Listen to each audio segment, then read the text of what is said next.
कल भी, आज भी, देश का नंबर 1 सिर्फ एक आज तक। हमारा हथियार बहुत कैलकुलेटेड, छोटा, परफेक्ट और निशाने पे और मुसलमानों की जानें बचाते हुए उन इलाकों को टारगेट करने वाला है। असम तक पाकिस्तान टारगेट कर सकता है।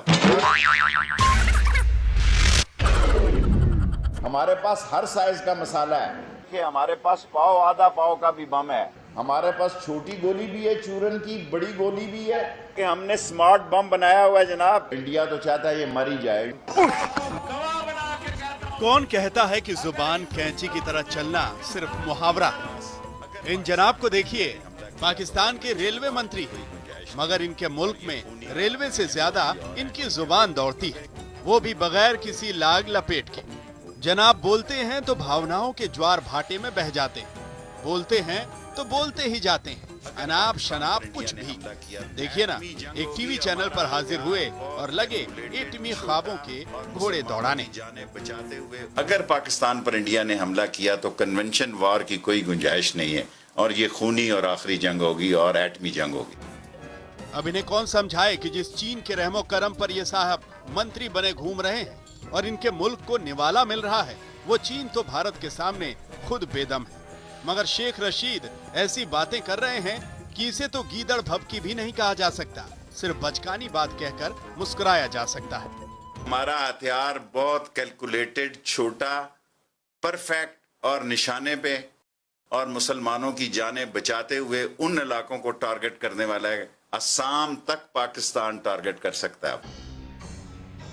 कहते हैं जुबान पर लगाम दिखती नहीं है मगर होनी चाहिए। हालांकि शेख रशीद जैसे नेताओं की लफ्फाजी सिर्फ अपना मजाक नहीं उड़वाती बल्कि अपने मुल्क को भी जोकर बना देती है। मगर जिन्हें न शर्म आती हो और न हया से जिसका कोई वास्ता हो, वो तो कुछ भी कह सकते हैं। इन्हीं जनाब को आगे सुनिए, आप अपनी हंसी रोक नहीं पाएंगे। पाकिस्तान का साइंसदान बहुत जबरदस्त है। पाकिस्तान के पास कन्वेंशनल वॉर की गुंजाइश कम है, इसलिए हिंदुस्तान को पता है कि हमारे साथ फिर जो होगा वो होगा।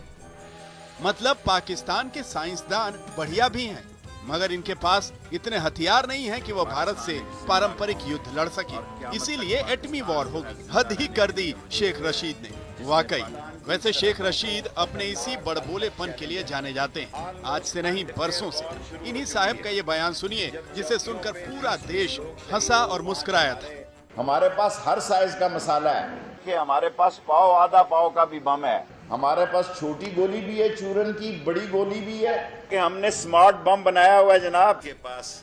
यूं तो रशीद अपने ऊटपटांग और विवादित बयानों के लिए चर्चा में रहते हैं। पिछले साल दुनिया में उनका जबरदस्त मजाक तब बना था जब एक कार्यक्रम में बोलते हुए उनको माइक से करंट लगा था।